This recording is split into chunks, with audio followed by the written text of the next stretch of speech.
All right. Good morning and welcome in House Edge Live here on Casino Gaming Central.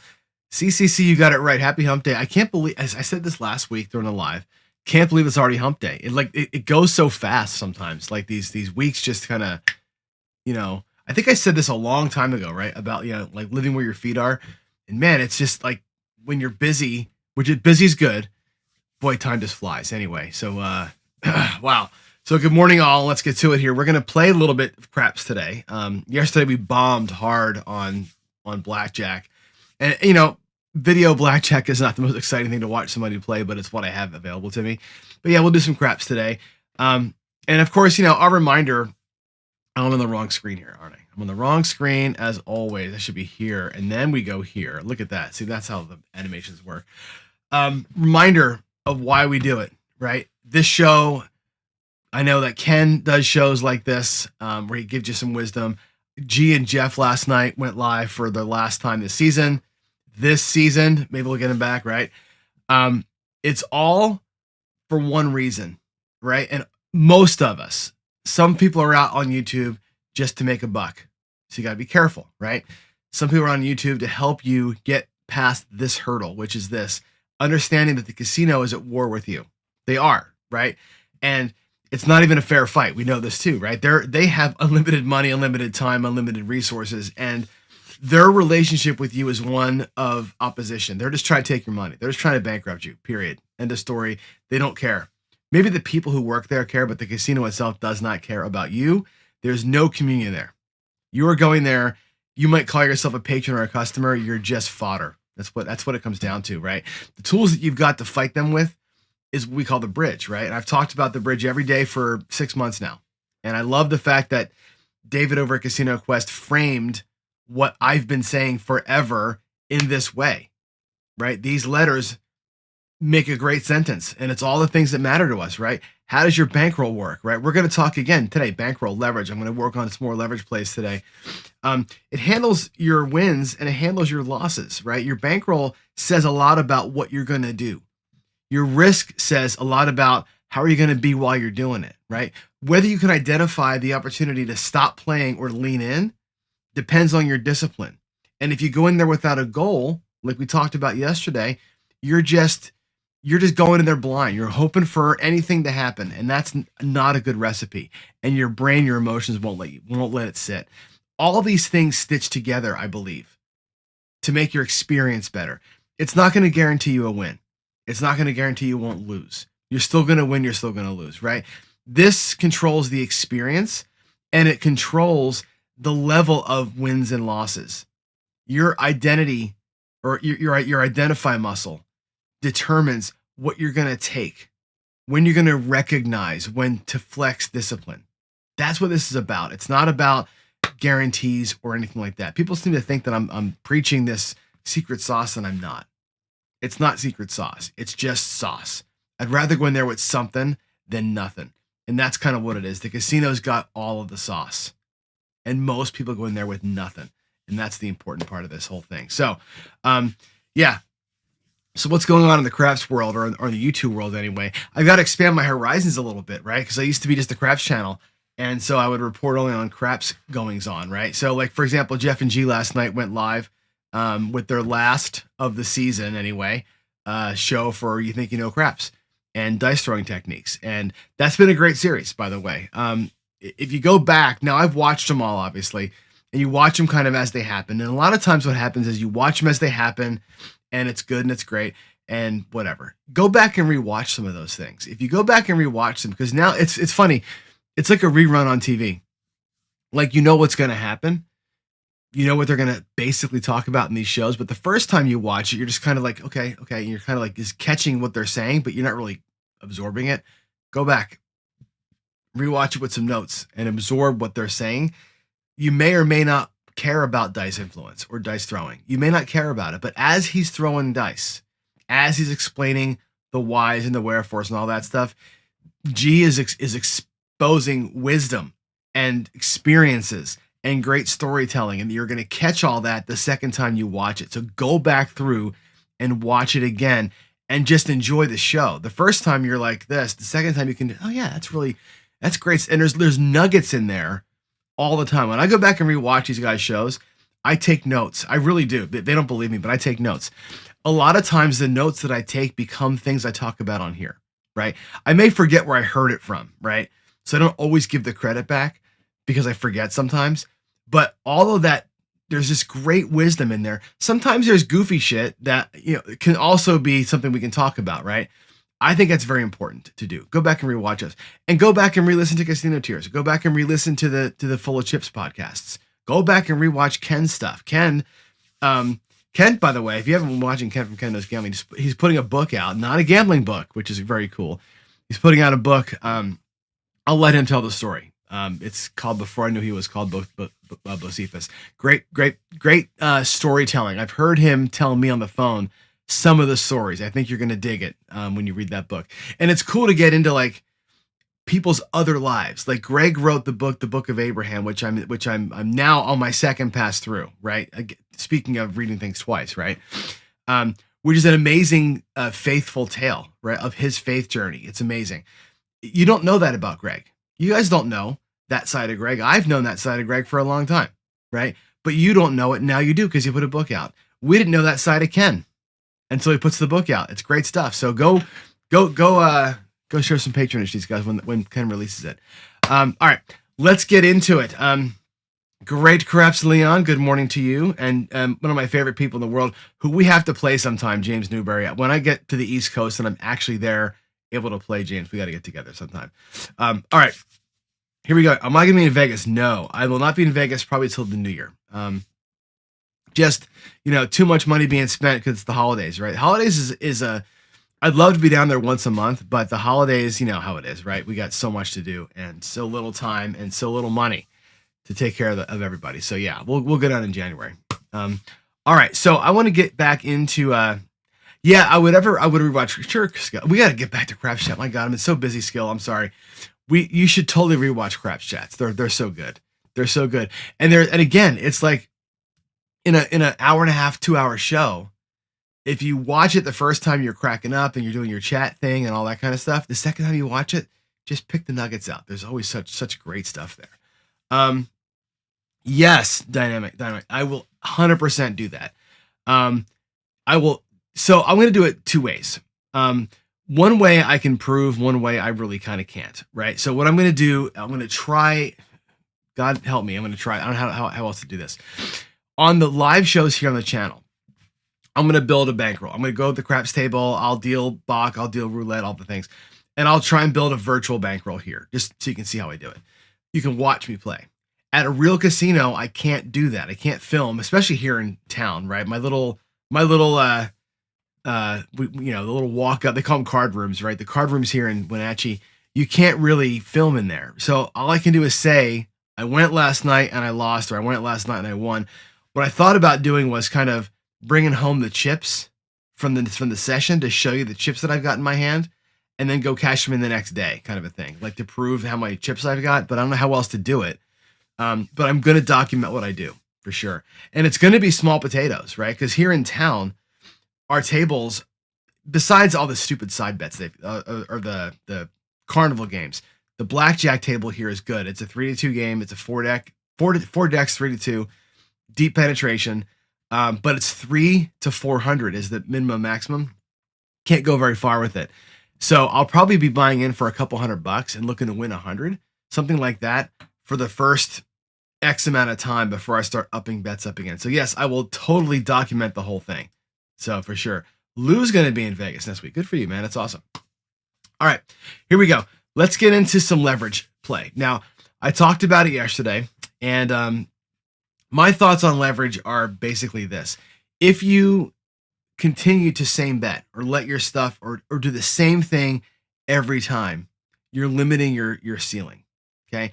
I also believe in a couple of basic theories in gaming. One is obviously same betting is going to destroy you. I believe that, what was I going to say? I believe that, that using your wins to get the bigger bets is a better way to get bigger bets than coming out of your pocket. I believe that bigger bets are the way, by the way, right? The bigger the bet you can get, the faster you can get out. You don't got to sit there and suck tailpipe on $10 bets trying to make $100.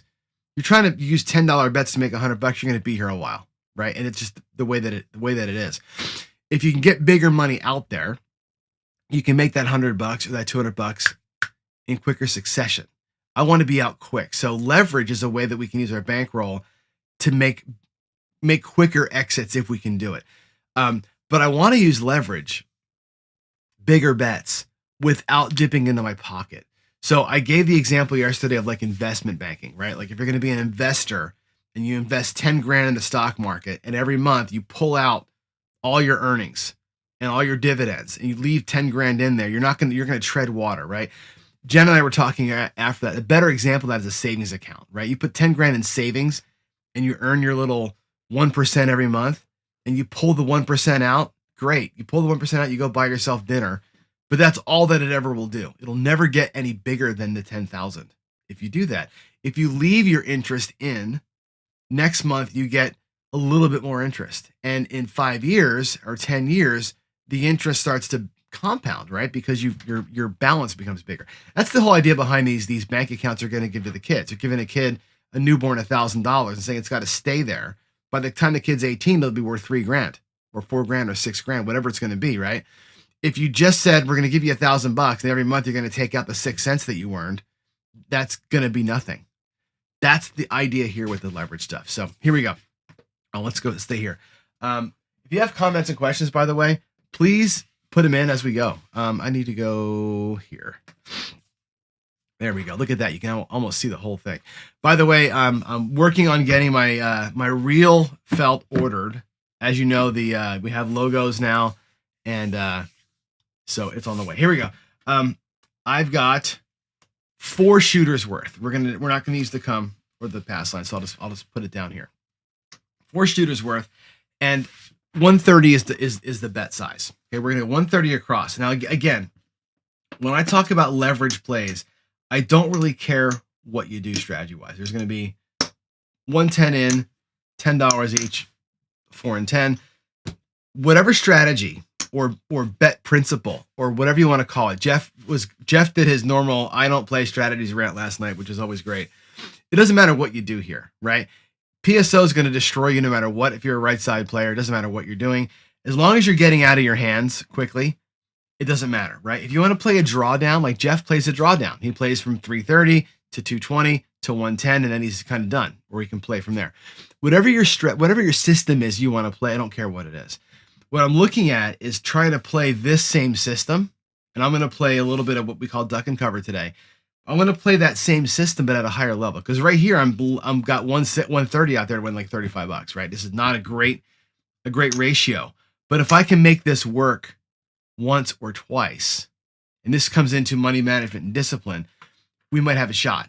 Okay. So, and again, it's all dependent on the rolls. I may lose all 4 shots today and we go out in flames, right? But here we go. 130. My first mission is this. I'm going to play 130 4 times right here, and I got 3 more cracks at it. My first mission is to get this money back off the table. I want to be able to put it right back over here and say, I'm going to play 130 again. That's goal number 1, bankroll, rack management. Goal number 2 is to make a little bit extra money by whatever means necessary, right? If I can put a little bit of money up in the front of the rack, then what that means is instead of like normal, just stacking the profits and trying it again at 130, we're going to put the profits on top of the 130 and play a little higher and do the same gambit. I'm always going to risk no more than 130, but I'm going to try and leverage it up and make a little more. Here we go. Let's get the bubble craps machine out. Hopefully the glare is not too bad, and let's get it on. All right, we got us a 9 for the point. Now, what I'm going to do here again is going to be a little bit of a drawdown. We're going to take the number that hits down to $10. That's the plan. Okay. Hopefully we don't get 7s too early, and it doesn't bite me in the rear end. All right, there's a 5. Okay, so the 5 is going to pay $35. What we do is take the 5 down and make it look like 35. A little bit of a regression there. And I'll put the money up in the front of the rack until it's worthy of going to the back. All right, there's $50. Out of the 130, 50 of it's back in the rack. We're going to try and get 3 green hits if we can. If we can't get 3 hits, Okay, Sarah. Here we go. That's going to be an 8. Now, what I'm going to do with the 6 and 8 is leave them up. Okay, $35 on the 8. I'm going to take my 9, though, down to $10 and bring back another $50. Okay, 2 hits in. We have 100 in the rack. We're out there for 130. I need one more green hit to make this work. Okay, I'm actually going to cheat a little bit too, by the way. I'm going to take $10 here in whites, like I would have in the rack. I'm going to need whites to do some pressing. This is my drink tip and power press money. All right, just I'm in for 134 times plus some whites. Here we go. And it's a 5. Okay, so the 5 wins $14. We're going to go 15 for 1 out of my rack. It's my power press money. And put it all in the 5. Make the 5 look like $25. That's my first move there. So we're not going to collect here. We're going to collect a green to get out of this hand, if we can do it.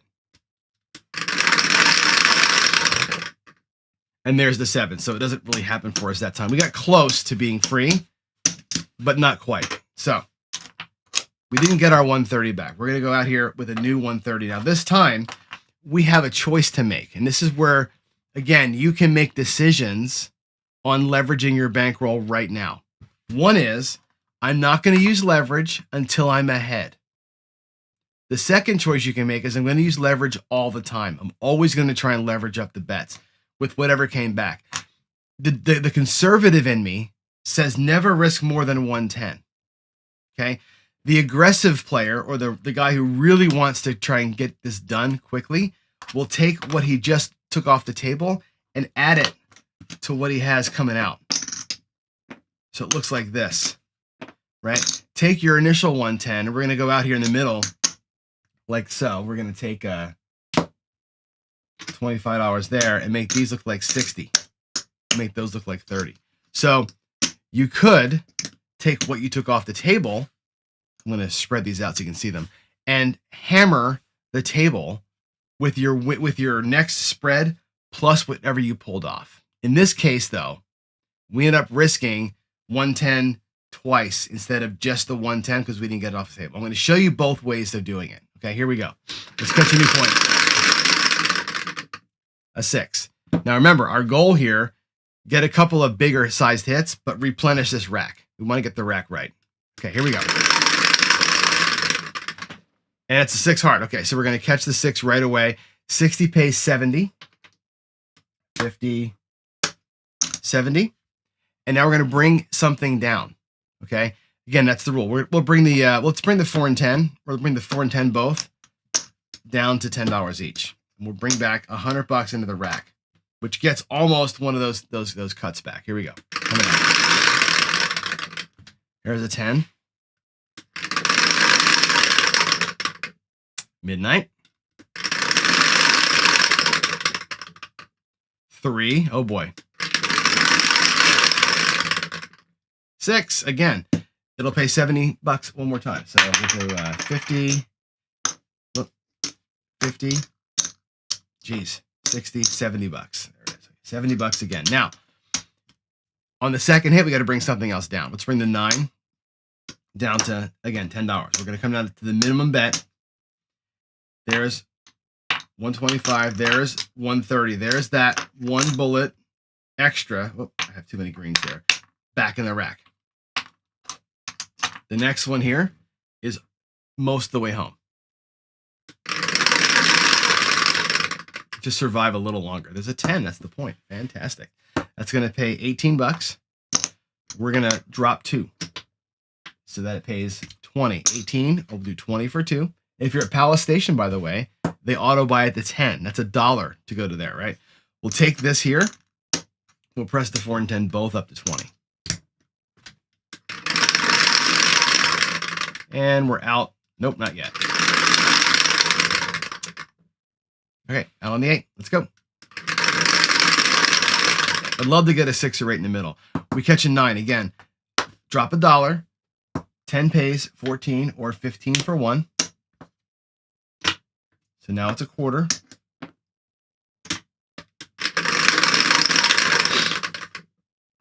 And there's a 6, pays $70. 50, 70. Now at this point, the 5 can come down to its $10. We're going to do a quick rack eval and see where we are. There is $125, $130. So look at my rack. My rack is back. I've got all 4 bullets back. I've got $20 to the good, and I'm still out here playing with the bigger bet sizes. Okay, now watch what I'm going to do. I'm going to take the 6 and 8 down to 30. I'm going to lock this up for now. This is going to be part of our spread for next time, but I've got 3 bets out here that are at green level. Now we're just going to play it out.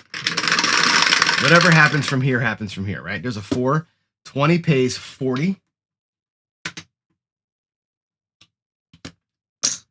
Oh, not 45. 40 for 1.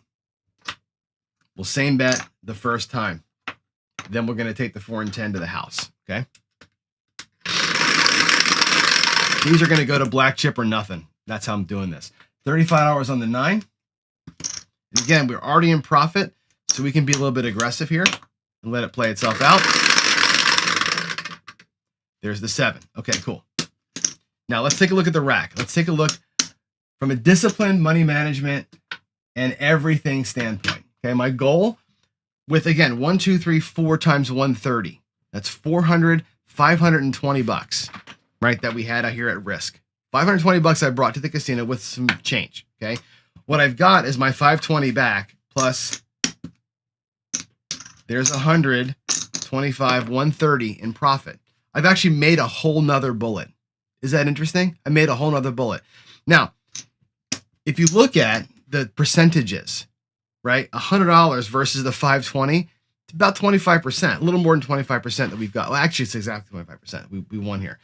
That's a pretty good go home, right? 500 turning into over 100 is great, okay? However, if you want to be aggressive, and we're going to be aggressive here this morning, and use leverage to our advantage, we're going to go ahead and take what we won and do the same thing. We're going to put our initial 130 back out there. I'm going to show you how this works. There's the initial 130.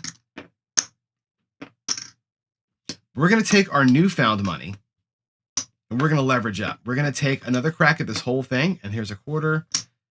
There's that, there's that, there's that, and there's that. We actually have another exact 130. We're going to go ahead and go out there at 260. We're going to double everything up. We're going to pull the same move off. We're going to pull off the exact same move. We're going to bring these things all down to table minimum. We're going to hammer them up. But our bets now are $70 bets versus $30 bets. Or $70 wins versus $35 wins. This is the leverage play. This is the way to get a little bit further ahead, a little bit quicker, right?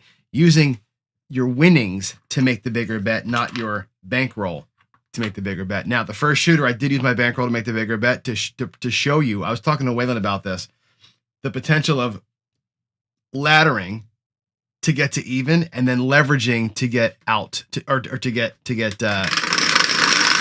bigger profits. Anyway, here we go. Let's get out with an 8. Got to avoid the ugliness, right? There's an 11. Avoid a PSO here, and we're going to be in good shape. And there's a 5. That's perfect. 5 pays $70. 50. There's the 70. Okay. And we're going to bring it down to $10. Okay. And what happens is there's 110, right? That's going to be basically my bullet back. Everything out here, of course, is profit. We're going to try and get that bullet back and then make our big decision. There's a 10. 20 on the 10.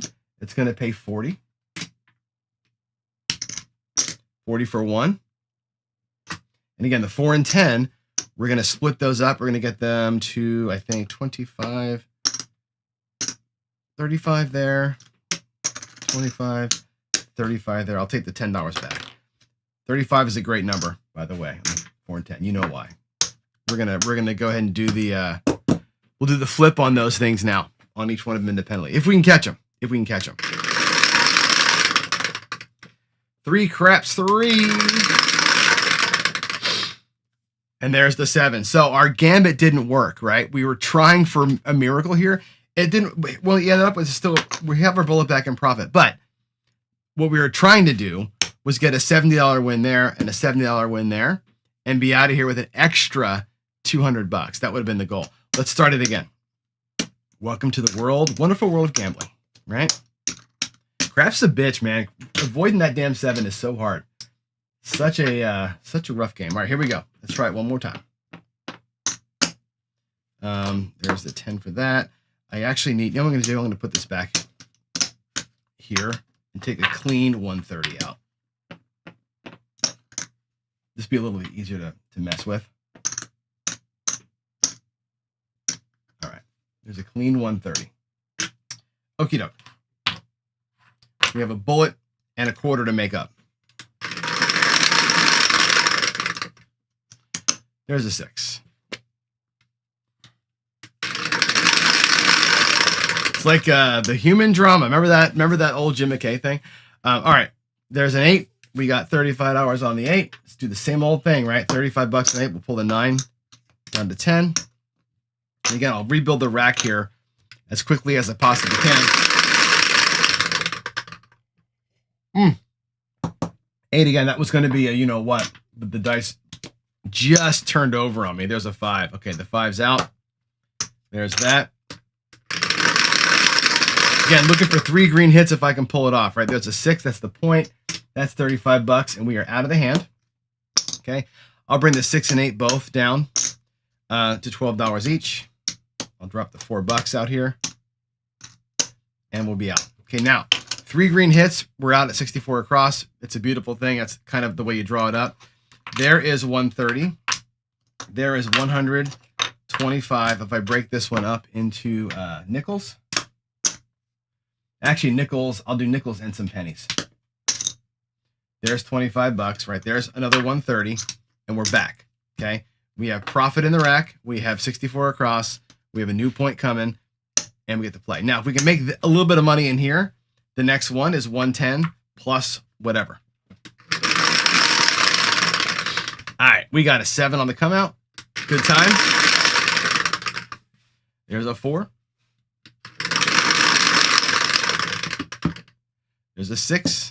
That'll pay 15 bucks or $14. And again, you can easily just say, press it, just get it to 24. You don't have to power press. I'm going to put the whites over here, by the way. We're going to need those later.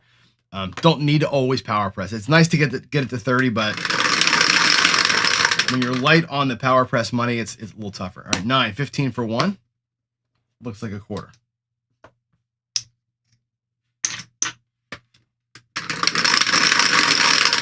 Again, we'll do color change collects if we can get the 7. What a bummer. Okay.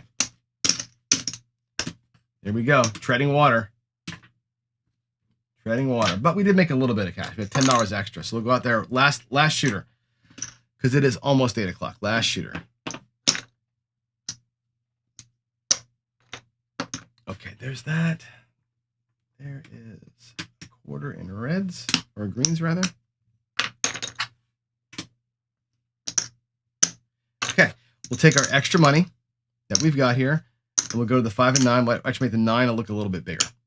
Okay, we'll again use all of it. Right, we're still risking the same initial. Oh, I have an extra 15 bucks back there. I miscounted. We'll go 5. There we go. We'll use it all. 6 and 8 are still at 30. We are on our initial bullet still, and here we go. And that's going to be a 6. Here we go. There's a 6. There's an 11. Come on. 4. Awesome. 15 pays $27. That's fantastic. All right, $27. I'm going to drop 3, so it looks like 30.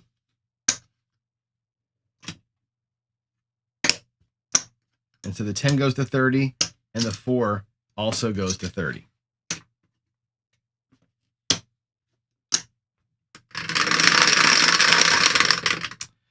Three craps, 3. Come on. Hook me up. There's a 9. 35 on the 9 pays 50 for 1. And it looks like 10. Here comes $75 back to the rack.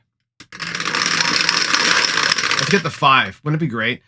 8 pays 35. All right, $35 on the 8. Again, I'll bring the 5 down to $10. There's my 130. with 5. So now I'm good. My initial money's back in the rack. I got 5. And out here, I've got 30, 60, 90, 120, 130, 140 in profit. 140 out there plus this. So we're back again, right? Couple of good rolls here that have gotten us back, but let's play this thing out now. All right, let's play this out. We might make another decision. That's an 8. All right, $35 on the 8. And from this point forward, since we're out of the hand, we're going to collect and then we're going to go. We're going to work on color change collects now. If we can get that far. 10, great. 30 pays 60. That's awesome. 60 for 1. And again, the 4 and 10 are going to be full presses, right? We're going to go to 75. We'll take back the 15 bucks. I'll just put it to the 4. Actually, I'll make the 4. I'll power press it to 50. We'll get them both up there. One's at 75, one's at 50. Those are just kind of on their own little steam. 8 hard. $35 on the 8. Fantastic. Looks like 60.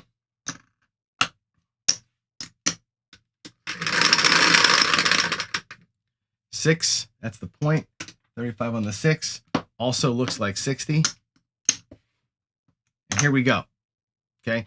This is where if you say John, Ken, and Waylon are going to be same betting this. They're going to be collect. I'm going to go ahead and press a little bit in here and try and get to a new color. That's my goal here, right? We got enough money to do it. Let's get to a new color. New point. Regardless, I'm leading with some profit. There's an 8.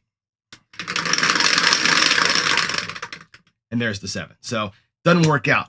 But let's take a look. And again, if it was Ken playing or if it was me trying to build a bankroll, I'd have been out here a long time ago, right? But here you go. 1, 2, 75. There's 250, 265 out there on the felt. There's 75. There's 300. So $310 created from that strategy. Now, again, had we pulled out as when we should have both times, you're out of here with 25% in profit, right? But I'm trying to demonstrate how to keep getting the bets bigger from the win, not from your rack, to show the potential of it. And that was the idea there. So yeah, normally money management style, I'm not playing that long, right?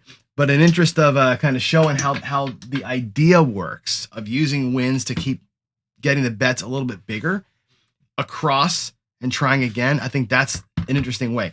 2 times we recovered not only from here back with profit doing that, but got to a pretty good little profit level, right? So anyway, that's it. You've got to use your brain to get out of the game when you're up like we just were.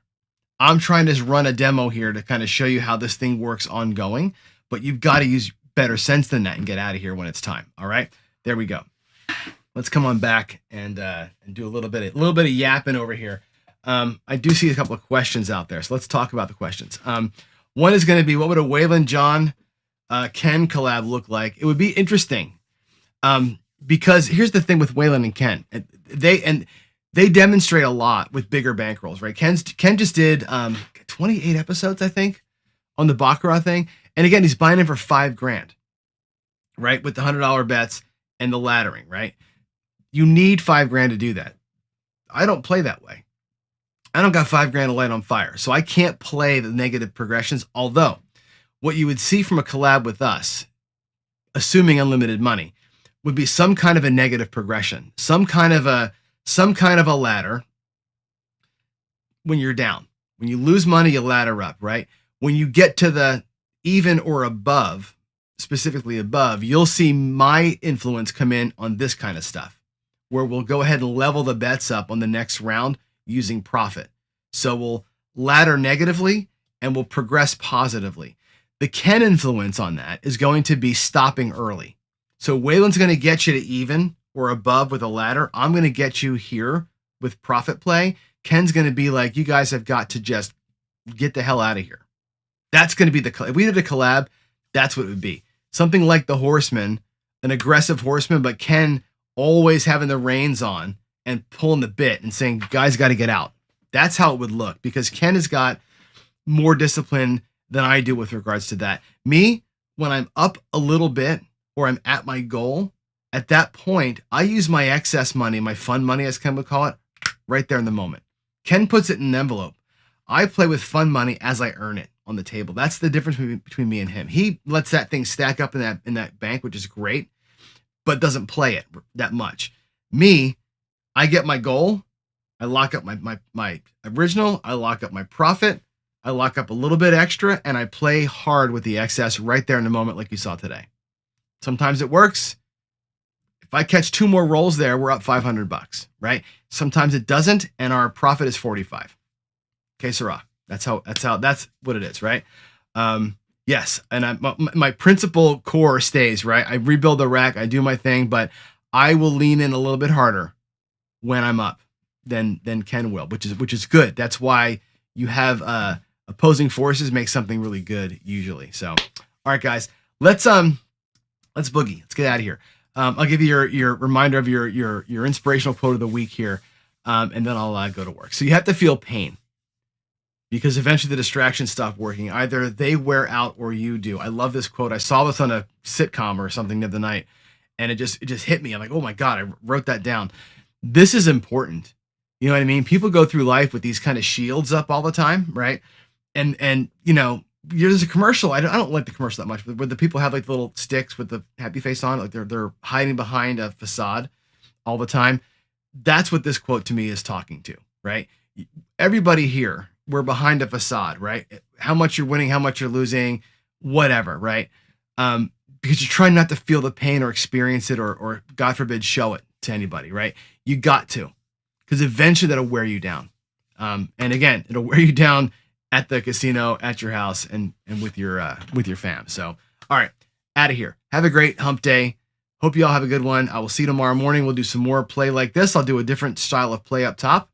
And we'll do something a little more, not aggressive, but it's a little different. Again, what we do on the table here in the demos doesn't matter strategy-wise. It's just, it's a way to showcase how to increase, decrease, and ladder those bets up. So have a good one. See you mañana. Bye, y'all.